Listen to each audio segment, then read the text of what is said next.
Does anyone out there watching, do you know anything about Sennelier paints? Watercolors, Sennelier watercolors.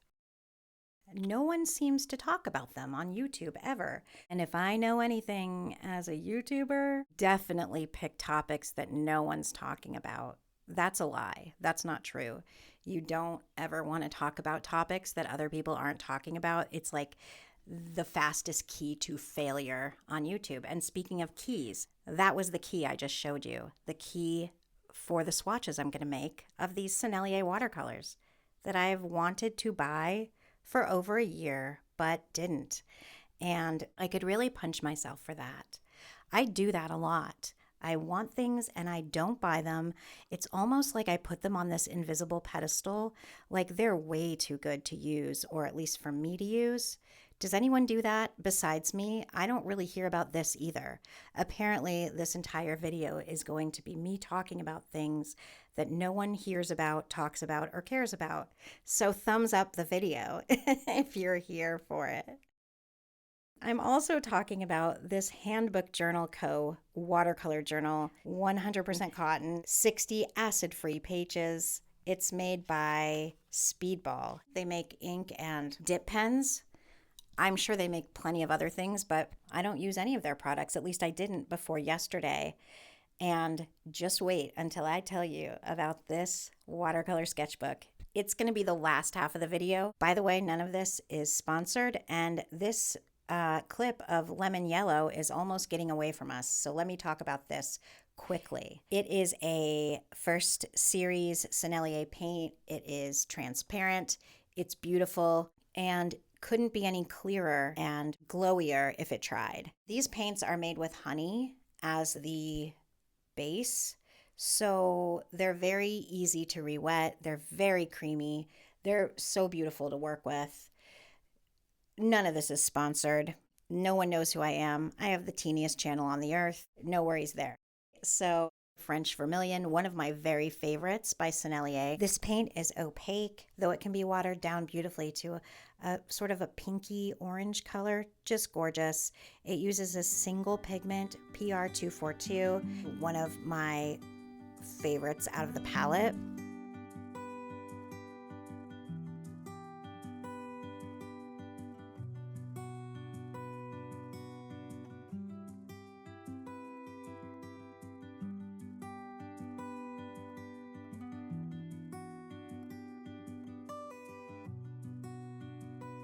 Three pigments, PR209, PY83, and PR179.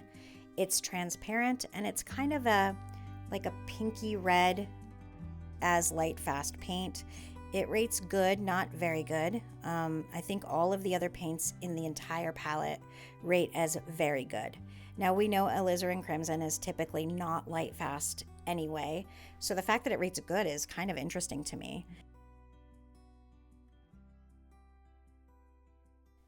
This one is carmine, which is gorgeous. It's like a deeper red, kind of like leaning toward the color of meat or something.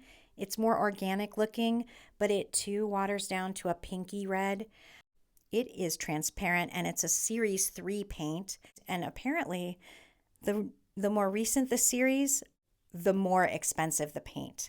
The older the series, the less expensive, generally speaking. Probably a really good one for florals. Dioxazine purple. This color, you guys, it's amazing. It's a series 3 and it's semi-transparent. Pigment is PV23, single pigment, very good on light fast rating. And when you see it in mass tone, it's almost completely black. I was extremely impressed with that. And I end up using it at the end of the video in the sketchbook piece I make. You'll have to see just how gorgeous this is with its contrasting complement, which is yellow.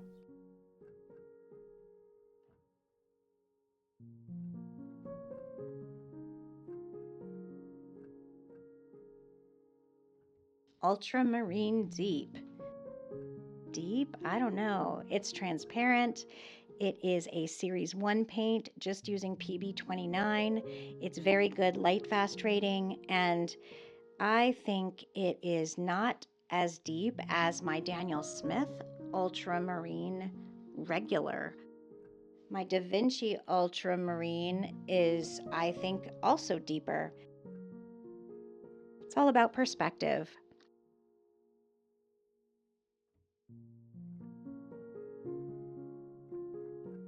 Phthalocyanine Blue, which is phthalo blue.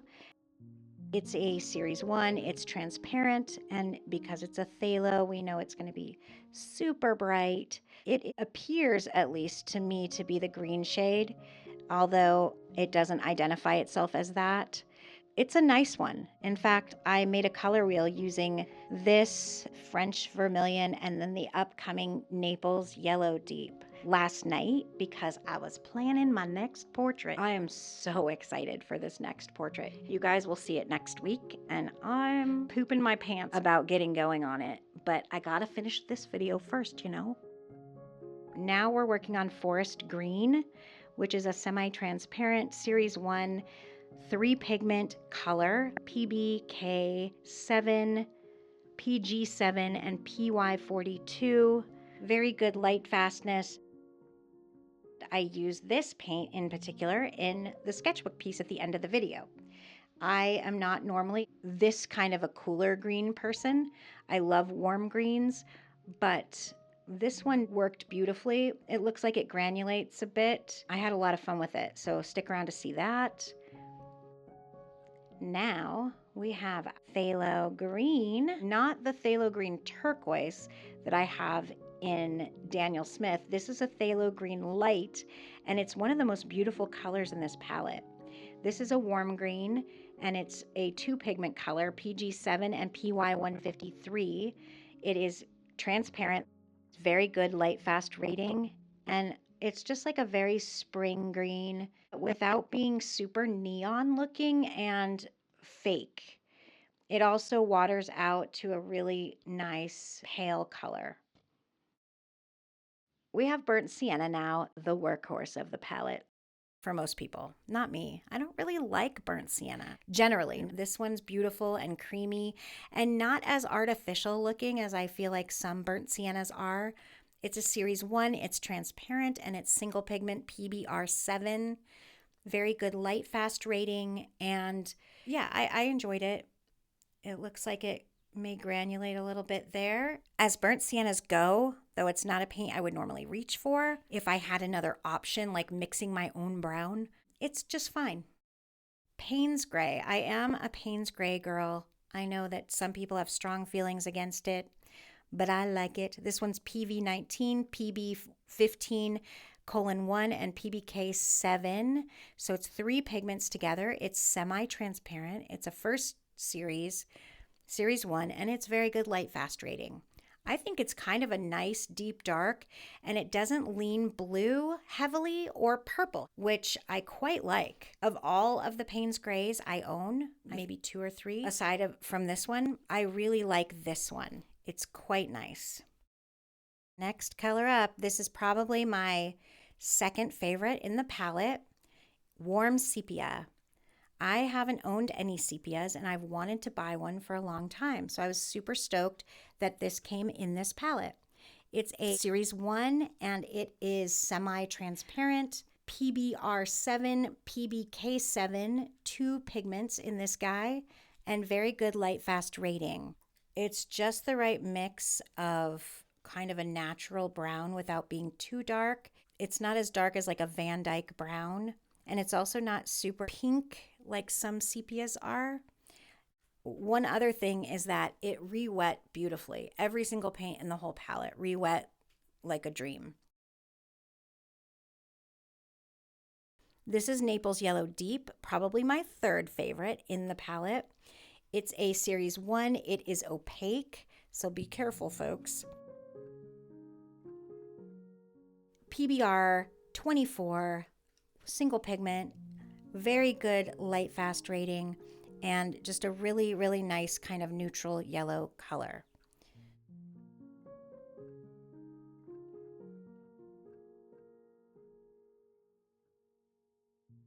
Now this color's weird. This red, it's called Bright Red, About as straightforward as it gets. It's kind of like a CAD-free red or cadmium red, but the CAD-free version, it's different. It comes off looking kind of warm, but then when it's watered out, it's much cooler. And it has no pigment information, which I'm like, well, it has to have a pigment. What is it?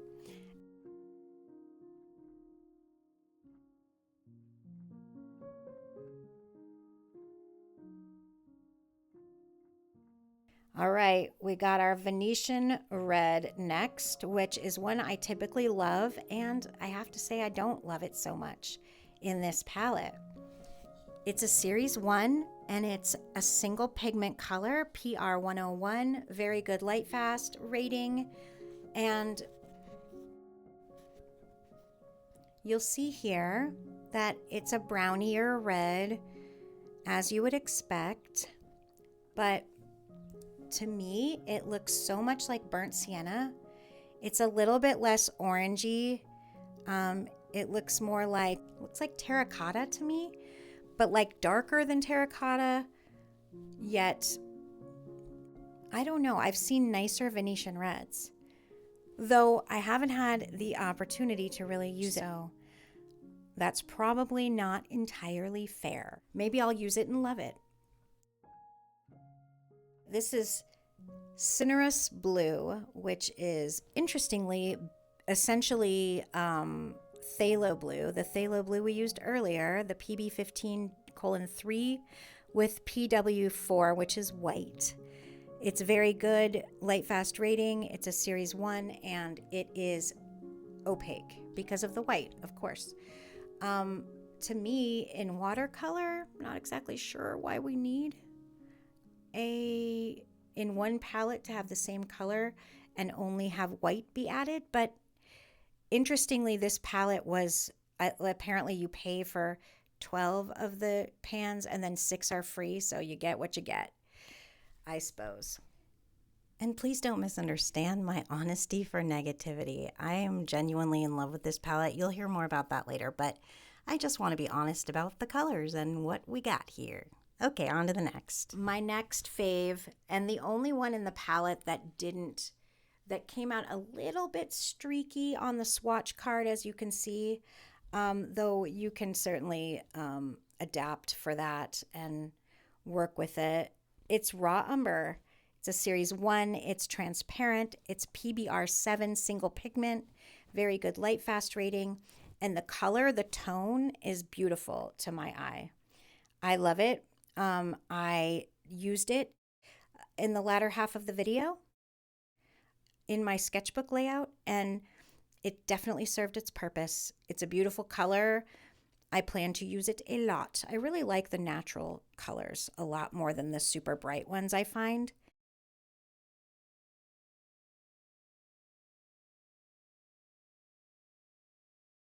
And then Ivory Black, one that I won't probably really ever use. But you never know. It's good to have one around. It's PBK9. It's very good light fast. It's completely opaque. And it is a completely opaque black. It does its job. It's definitely warmer leaning in that it's an ivory black, kind of a yellower black.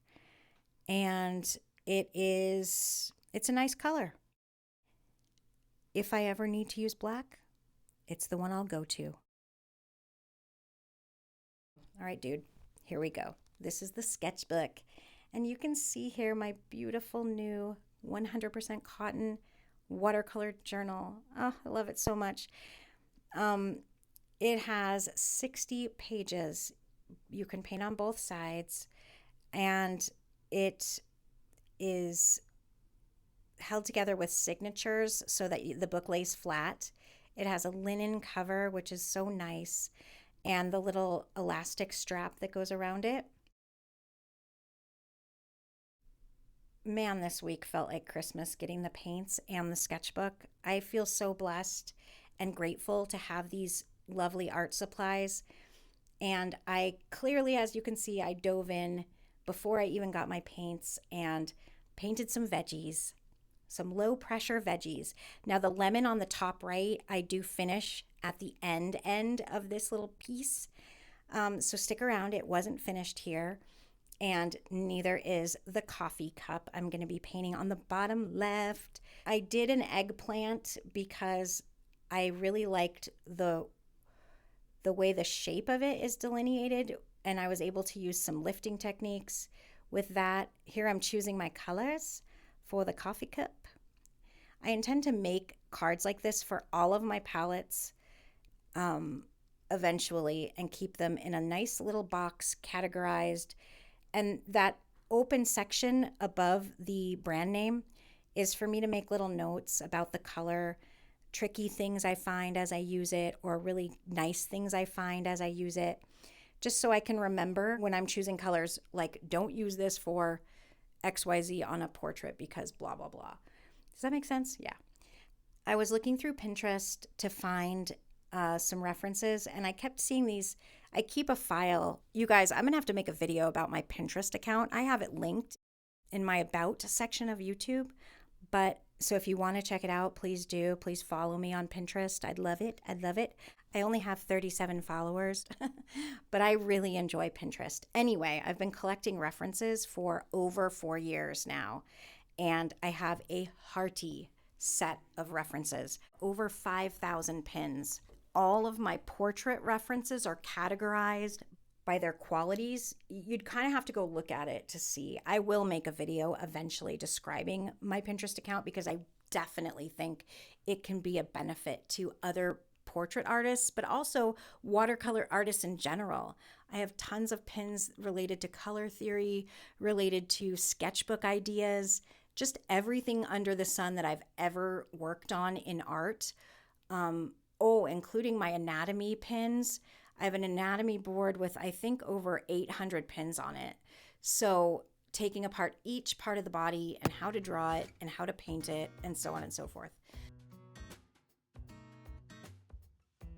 Now let's talk about this sketchbook for a moment. I've never heard of this paper before. I mean, I've heard of it, but I've never heard it talked about. The paper inside of the sketchbook is by Fluid, and it's 300 GSM or 140 pound, 100% cotton paper. It rivals Saunders Waterford St. Cuthbert's Mill paper. I had considered purchasing the Koval sketchbook that does have the St. Cuthbert's Mill Saunders Waterford paper in it.